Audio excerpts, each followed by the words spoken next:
Me ma'am, আমি doctor দেখাবো। আপনার স্লিপ আছে? আমি শু পরে আসছি, স্লিপ না। আমি বুঝাইতে চাইতেছি অ্যাপয়েন্টমেন্ট স্লিপ। না, ওইটা আমার নেই।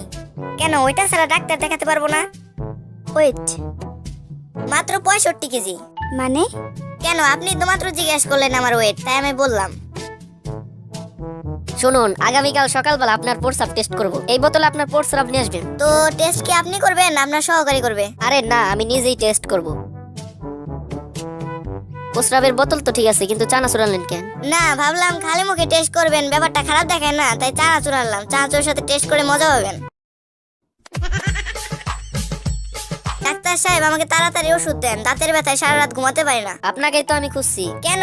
না, আমার তো একজন নাইট গার্ড দরকার, তাই। ডাক্তার সাহেব, আমার প্রস্রাব হয় না, জ্বালা পোড়া করে। মেশিন নষ্ট হয়ে গেছে, পাল্টাইতে হবে। কি বলেন ডাক্তার সাহেব, এটা কেমনে সম্ভব? আরে, যে মেশিন দিয়ে আপনার টেস্ট করব সেটা নষ্ট হয়ে গেছে।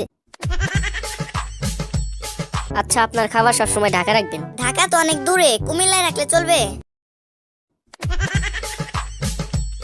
আরে, আপনার কি খবর? এখন কেমন আছেন? কোনো সমস্যা হচ্ছে না তো? না, কোনো সমস্যা হচ্ছে না, তবে হয়েছে কি, এখন দম নেওয়ার সময় আর সারা সময় বুকের ভিতর টিক টিক শব্দ করে। তাই তো বলি, আমার এত দামি ব্র্যান্ডের ঘড়ি কোথায় গেল?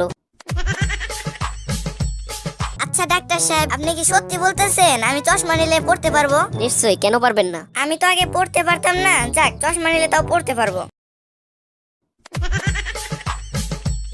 ডাক্তার সাহেব, আমাকে কুকুরে কামড়েছে। আপনি কি জানেন না আমার রোগী দেখার সময় বিকাল 4টা থেকে রাত 8টা পর্যন্ত? আমি তো জানি, কিন্তু ওই হতচ্ছাড়া কুকুরটা তো আর জানে না। ডাক্তার সাহেব, আমার একটা অদ্ভুত রোগ হয়েছে। তার রোগটা কিরকম? আমি অল্পতেই রেগে যাই। ব্যাপারটা একটু খুলে বলুন তো। হারামজাদা, তোর আর কয়বার খুলে কইতে হইব? ডাক্তার সাহেব, আমার পায়ে ব্যথা পাইছি। আচ্ছা, তাহলে এই মলমটা আপনি যেখানে ব্যথা পেয়েছেন সেখানে লাগাবেন। ব্যথা তো যায় নাই। তা মলমটি আপনি কোথায় লাগিয়েছিলেন? খাটের কোনায়। মানে? কেন, আপনি তো বলেছেন যেখানে ব্যথা পেয়েছি সেখানে লাগাতে। মনে হয় ওষুধটাই কাজ করেছে। আজ আপনার কাশির আওয়াজটা বেশ ভালো ঠেকছে। ভালো তো হবে, কাল সারা রাত জেগে কাশির প্র্যাকটিস করেছি না। ডাক্তার সাহেব, আমাকে বাঁচান, আমি মনে হয় 10 মিনিটের মধ্যে মারা যাব। আচ্ছা, আপনি একটু অপেক্ষা করুন, আমি 20 মিনিটের মধ্যে ফিরে আসছি। ডাক্তার সাহেব, আমি আমার ওজন কমাতে চাই। তাহলে আপনি প্রতিদিন 5 কিলোমিটার করে দৌড়াবেন। ডাক্তার সাহেব, আমার ওজন তো অনেক কমছে, কিন্তু আমি বাড়ি যাব কেমনে? আমি প্রতিদিন 5 কিলোমিটার করে দৌড়াতে দৌড়াতে বাড়ি থেকে 1825 কিলোমিটার দূরে চলে আসছি।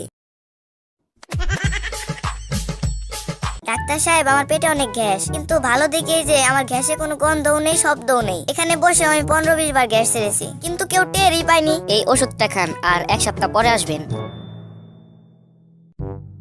ডাক্তার সাহেব, এটা আমাকে কি ওষুধ দিলেন? আমার গ্যাসের শব্দ নেই, কিন্তু জঘন্য গন্ধ। আপনার নাক ঠিক হয়ে গেছে, এবার আপনার কানের চিকিৎসা করতে হবে। আই এম সরি, আপনার ছেলে মারা গেছে। আব্বু, আমি তো বলি নাই। চুপ বিয়াদব, তুই কি ডাক্তারের চেয়ে বেশি বুঝিস নাকি? ডাক্তার সাহেব, আমাকে বাঁচান, যখন আমি জেগে থাকি মনে হয় আমার পাশে জিরাফ বসে আছে। আবার কখনো কখনো শিম্পাঞ্জি খাওয়ার সময় ভাগ বসাতে চায়। তাছাড়া হাতি, গন্ডার, হরিণ তো আছেই। আমি এখন কি করব ডাক্তার সাহেব? আপনি মোটেই চিন্তা করবেন না, বাড়িতে একটা খাঁচা কিনে ঢুকে পড়ুন। ডাক্তার সাহেব, বেশি দিন বাঁচার উপায় কি? যান, গিয়ে বিয়ে করুন। কেন, বিয়ে করলে কি বেশি দিন বাঁচা যায়? তা যায় না, কিন্তু বিয়ে করলে বেশি দিন বাঁচার চেষ্টা করবেন না। আচ্ছা ডাক্তার সাহেব, দুনিয়াতে এত চিহ্ন থাকতে আপনার প্লাস কেন বেছে নিলেন? দেখুন, রোগী মোরগ বাবাসুক, ডাক্তারের পকেট তো সবসময় প্লাসই থাকে।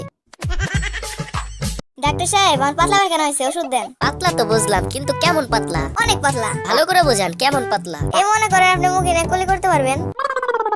এই নেন, আমি আপনাকে ওষুধ লেখা দিতেছি, 1 সপ্তাহের মধ্যে নিশ্চিত আপনার পায়খানা শক্ত হয়ে যাবে। আপনার ওষুধ খেয়ে তো আমার পায়খানা অনেক শক্ত হয়ে গেছে। কেমন শক্ত? অনেক শক্ত।